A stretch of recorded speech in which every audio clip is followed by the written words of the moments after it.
حضور فرماتے ہیں کہ اگر تم چاہو کہ تمہارے من مطابق بالکل ہو جائے، بالکل سیدھی کر لو، تو ایسا نہیں ہو سکتا، اسے توڑ بیٹھو گے، تھوڑی کمیوں کے ساتھ اسے برداشت کر لو، تھوڑی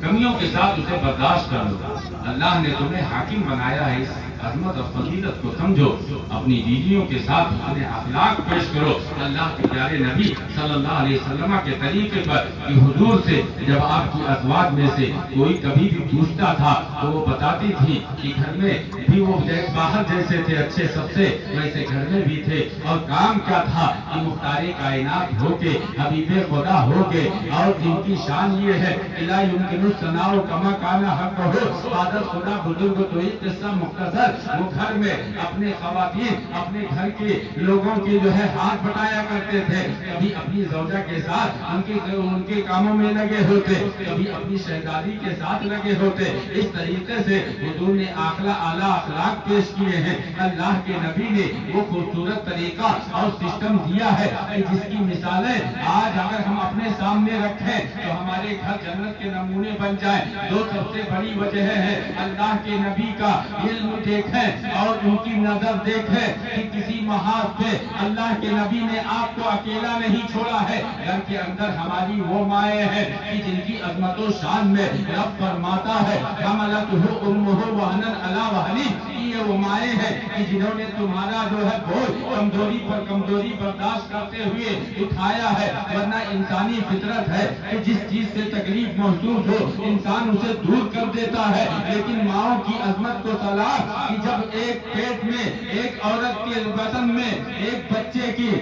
نشو و نما شروع ہوتی ہے تو دھیرے دھیرے وہ بڑھتا جاتا ہے، عورت کے مزاج میں تبدیلی آتی ہے، اٹھنے بیٹھنے کا انداز بھی بدل جاتا ہے، کھانے پینے کا ذائقہ بھی بدل جاتا ہے، حتیٰ کہ حسن پر وہ نازا رہتی ہے اور بڑی کوششیں ہر طریقے کی صورت اپناتی ہے کہ وہ خوبصورت سے خوبصورت ترین دکھے، لیکن جب ایک پیٹ میں حمل کی صورت میں بچہ ہوتا ہے تو حسن بھی مات پڑ جاتا ہے، بوجھ بھی بڑھتا جاتا ہے، لیکن یہی مائیں ہیں کہ بجائے اس کے کہ اس بوجھ سے انہیں نفرت یا دوری کا احساس پیدا ہو، اگر پیٹ میں بچہ کمزور پڑنے لگتا ہے تو ڈاکٹر کے پاس جاتی ہے اور کہتی ہے ڈاکٹر صاحب میرا بچہ کمزور ہو رہا ہے، کوئی ایسی غذا بتائیں کہ جس کے کھانے کے بعد بچہ صحت مند ہو جائے، اگرچہ وہ غذا اسے پسند نہ ہو، لیکن واہ مائیں ان کی ہمت کو اور ان کی شفقت کو سلام کہ یہ جو ہے ایسی غذائیں بھی لیتی ہیں کہ جو انہیں پسند نہیں، صرف اس لیے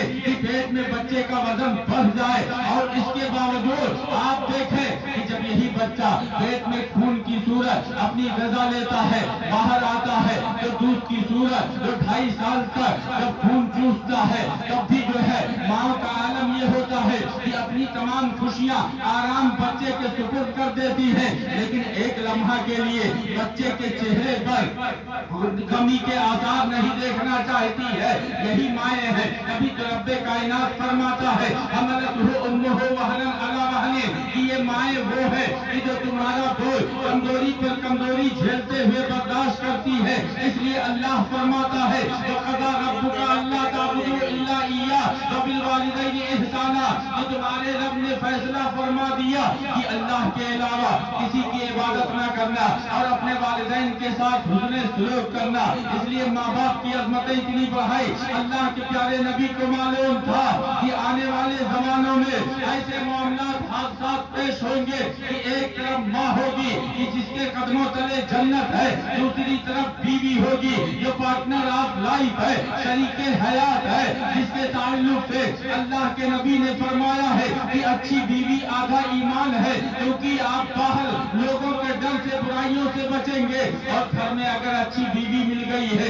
تو اس کی وجہ سے غلط کام نہیں کریں گے، یہی بیوی ہے کہ اللہ کے پیارے رسول حضور نبی رحمت نے ایک محفل میں فرمایا تھا کہ کسی نے پوچھا تھا کہ یا رسول اللہ ایک مرد پر سب سے زیادہ حق کس کا ہے؟ اللہ کے نبی نے فرمایا کہ اس کی ماں کا ہے۔ پھر پوچھا گیا کہ یا رسول اللہ ایک عورت پر سب سے زیادہ حق کس کا ہے؟ اللہ کے نبی نے کسی اور رشتے کو نہیں بلکہ شوہر کے لیے فرمایا کہ ایک عورت پر سب سے زیادہ حق اس کے شوہر کا ہے۔ اس لیے مردوں کو چاہیے کہ اپنے بیویوں کے حقوق کا خیال رکھے، اپنی ماں کی عظمتوں کو سلام کرتے رہے اور بیوی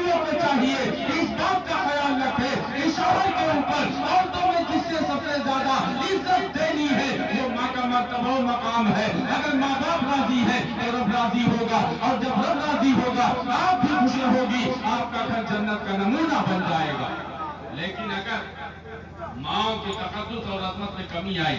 تو کما تدین و تدان, جیسا کرو گے ویسا پاؤ گے. آپ ایک عورت ہو, کل کو آپ کے بچے ہوں گے, آپ بھی ماں کا مرتبہ و مقام پاؤ گے. اس لیے یاد رکھو, اگر آپ نے اپنے شوہروں کے ساتھ ایسا سلوک کیا کہ ان کے والدین سے دور کر دیا, بھائی بہنوں سے دور کر دیا, تو کل آپ کے سامنے بھی وہ کنواں ہوگا جس میں آپ جاؤ گی. کیونکہ اللہ کے رسول نے فرمایا ہے کما تدین و تدان, انہی اچھی باتوں کو سکھانے کے لیے مدارس کا قیام کیا جاتا ہے. مساجد میں ائمہ رہتے ہیں اور یہ تعلیمات عطا کرتے ہیں. اس لیے ہمارے بزرگوں نے فرمایا ہے کہ خوشا مسجد مدرسہ خانقاہ کی دروے قوت کی لوکال محمد. یہ مسجد اور مدرسے وہ جگہیں ہیں کہ جہاں سے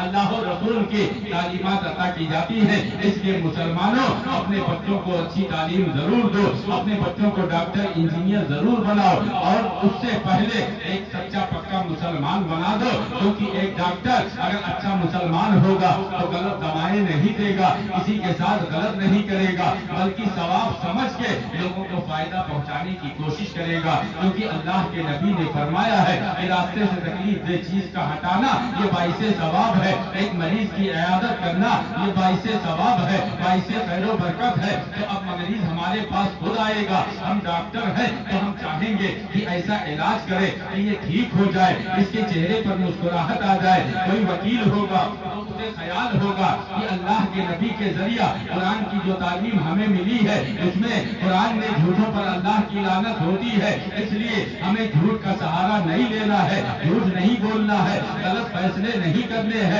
رشوت سود ہمیں نہیں لینے ہیں, ماں باپ کی عزتیں کرنی ہے, بہنوں کی عصمت کا محافظ بننا ہے. کیونکہ اللہ کے نبی آپ کی سگی بہن نہیں تھی لیکن رضائی بہن تھی. حضرت حلیمہ سعدیہ کی شہزادی ہے, آپ کے پاس آتی ہے ایک سوال لے کر, ایک پیغام لے کر کہ آپ کے قبیلے کا ایک شخص قیدی ہو جاتا ہے. آپ کی بارگاہ میں آتی ہے, اللہ کے رسول فرماتے ہیں کہ اے بہن آپ کو آنے کی کیا ضرورت تھی, آپ پیغام بھجوا دیتی, آپ کے قبیلے کے قیدی کو میں ایسے چھوڑ دیتا. اور جب جانے لگی اللہ کے نبی کچھ دور بھیجنے گئے اور بڑے تحفے تحائف دیے. گویا کہ رسول خدا نے بتا دیا بہنوں کی عزت کرنا اور انہیں تحائف پیش کرنا یہ سنت آقا کریم ہے. ہر رشتے کا پاس و لحاظ یہ اللہ کے نبی کی پیاری تعلیمات سے ہے. بہنوں کو بھائیوں کو آپس میں محبت کرنا ہے, ہر رشتے کا پاس و لحاظ کرنا ہے. یہی اسلام کی خوبصورتی ہے. اسلام کی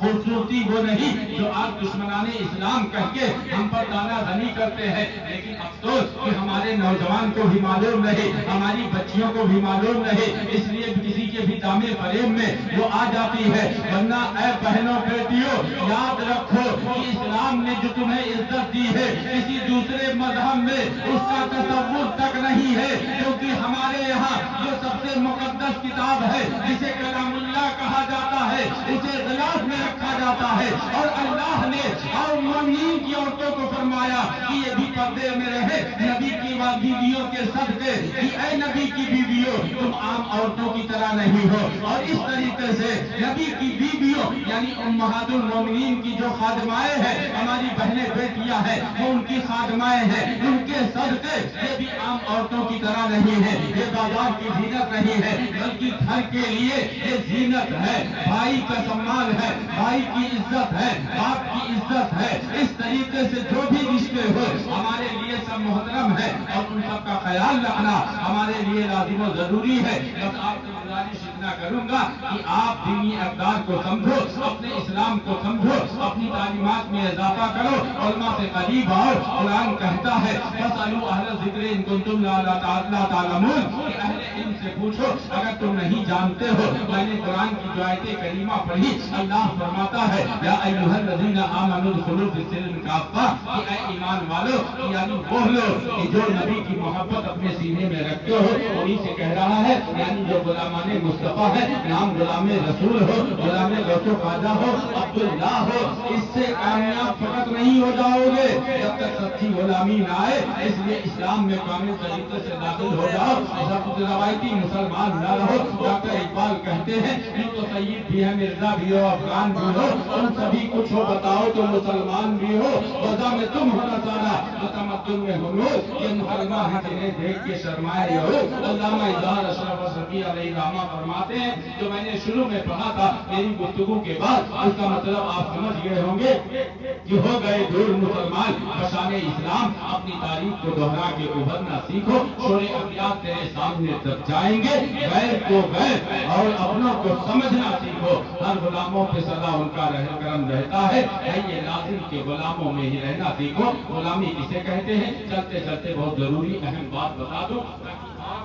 جو ہے اسی غیر کے چنگل میں آپ نہ آئے۔ غلامی رسول کا مطلب محبت رسول ہے۔ محبت رسول اصحابی کا نجوم بھی ایہم اقتدیتم اہتدیتم، رسول خدا نے فرمایا کہ میرے صحابہ ستاروں کی طرح ہیں، ان میں سے جس کسی کی اقتداء کرو گے ہدایت پا جاؤ گے۔ اور تمام انبیاء کے بعد جن کا سب سے افضل و اعلیٰ مقام ہے وہ سیدنا صدیق اکبر ہے، اور ان کو ایسے ہی مقام یہ نہیں مل گیا ہے بلکہ قرآن ان کی حکایت کو بیان کر رہا ہے کہ جب غار میں تھے اللہ فرماتا ثانی اثنین اذ ہما بالغار اذ یقول لصاحبہ لا تحزن ان اللہ معنا، کہ جب دشمن تعاقب میں آئے سیدنا صدیق اکبر کے دل میں خیال آیا کہ کہیں دشمن آ کے نبی کو تکلیف نہ پہنچا دے۔ نبی جو دل کے حالوں کو جانتے ہیں، آپ نے فرمایا تھا کہ اے ابو بکر غم نہ کرو، اللہ ہمارے ساتھ ہے۔ اب سوچے سیدنا صدیق اکبر کے دل میں خیال آیا، نبی نے جان لیا، اور دونوں کے درمیان کی گفتگو اللہ قرآن میں بیان کر کے صبح قیامت تک مسجدوں منبروں محراب کی زینت بنا رہا ہے۔ حضرت ابو بکر صدیق حضور نبی رحمت کے درمیان کی گفتگو کو ثانی اثنین اذ ہما بالغار اذ یقول لصاحبہ لا تحزن ان اللہ معنا، کہ غم نہ کرو اللہ ہمارے ساتھ ہے، یعنی اللہ ہمارے ساتھ ہو اور دنیا سے ڈرنے کی ضرورت نہیں۔ وہ کنکر سے، پتھر سے، اور چاہے تو مکڑی کے جالے سے، کبوتری کے انڈے سے تمہاری حفاظت فرما دے گا۔ دشمن تلواریں لیے کھڑا رہ جائے گا، اور غلامی سچی ہو جائے تو آپ کو معلوم ہے کہ زمانے میں ممتاز ہو جاؤ گے۔ غلامی کا انداز کیا ہو؟ سیدنا صدیق اکبر جیسا ہو کہ ہجرت سے قبل اللہ کے نبی نے ایک مرتبہ فرمایا تھا کہ اے ابو بکر ایک رات ایسی آئے گی کہ جس رات تم میرے ہجرت کے ساتھی بنو گے۔ کئی مہینے گزر گئے، آخر وہ ہجرت کی رات آتی ہے کہ جب مکہ والوں کے تان اور ان کے تشدد کی بنیاد پہ اللہ کے نبی وہاں سے رخصت ہوتے ہیں، ہجرت فرماتے ہیں، ابو بکر کے گھر کے قریب پہنچتے ہیں۔ کون ابو بکر؟ کوئی معمولی شخصیت نہیں، بہت بڑے تاجر تھے، بہت مالدار تھے، لیکن غلامی مصطفیٰ ملی، نہ دنیا کا مال دیکھا، نہ جاہو حشمت دیکھی، بس قدموں میں رہنا چاہا۔ اللہ کے پیارے رسول سیدنا صدیق اکبر کے گھر کے قریب پہنچتے ہیں، رات کا تیسرا پہر ہے کہ جب دنیا بے خبر ہو جاتی ہے، ابھی قدموں کی دور سے آہٹ ہوئی، سیدنا صدیق اکبر دروازہ کھول کے قدموں میں پہنچ جاتے ہیں۔ اللہ کے نبی دیکھتے ہیں، مسکراتے ہیں، اور اپنے لمحہ مبارک سے فرماتے ہیں یا اللہ، اعلیٰ حضرت فرماتے ہیں پتلی پتلی گلے قدس کی پتیاں، ان لبوں کی نزاکت پہ لاکھوں سلام، کہ اے ابو بکر کیا تم سوئے نہیں؟ سیدنا صدیق اکبر عرض کرتے ہیں کہ یا رسول اللہ ابی و امی، یہ ایک آج رات کی بات نہیں ہے بلکہ وہ دن بھی مجھے یاد ہے کہ کہیں مہینہ پہلے جب آپ نے فرمایا تھا کہ ابو بکر ایک رات ایسی آئے گی کہ جب میرے ہجرت کے ساتھی بنو گے۔ یا رسول اللہ اس دن سے لے کے آج کی رات تک میں کبھی سویا ہی نہیں کہ نہ جانے کس رات اللہ کے حبیب آ جائے اور انہیں جگانے کی زحمت گوارا کرنی پڑے۔ یا رسول اللہ یہ عشق صدیقی کو گوارا نہیں، اس لیے یا رسول اللہ میں کبھی سویا ہی نہیں۔ اور یہی مولا کائنات شیر خدا ہجرت سے پہلے اللہ کے نبی نے فرمایا کہ اے علی اپنی شہزادی کو مولا کائنات کے ہاتھوں میں دیا، اس لیے مسلمانوں آپ بھی یاد رکھنا، دنیاوی دولت ہونا ہو، بہت عالی نسب ہونا ہو، مال و دولت ہونا ہو، ایمان اگر ہے تو اپنی بیٹی کو اللہ و رسول کے حوالے کرتے ہوئے اس شخص کے حوالے کر دینا، انشاءاللہ آپ کی شہزادی خوش رہے گی۔ حضور نے اپنی شہزادی کو حضرت علی کے گھر بھیجا، آخری بات کیوں بھیجا؟ ان کا ایمان کتنا بلند تھا، کیسا تھا، یہی سن لو۔ ہجرت سے پہلے اللہ کے نبی نے فرمایا کہ اے علی، آج کی رات میرے بستر پہ تم سو جانا، دشمن نے میرے قدر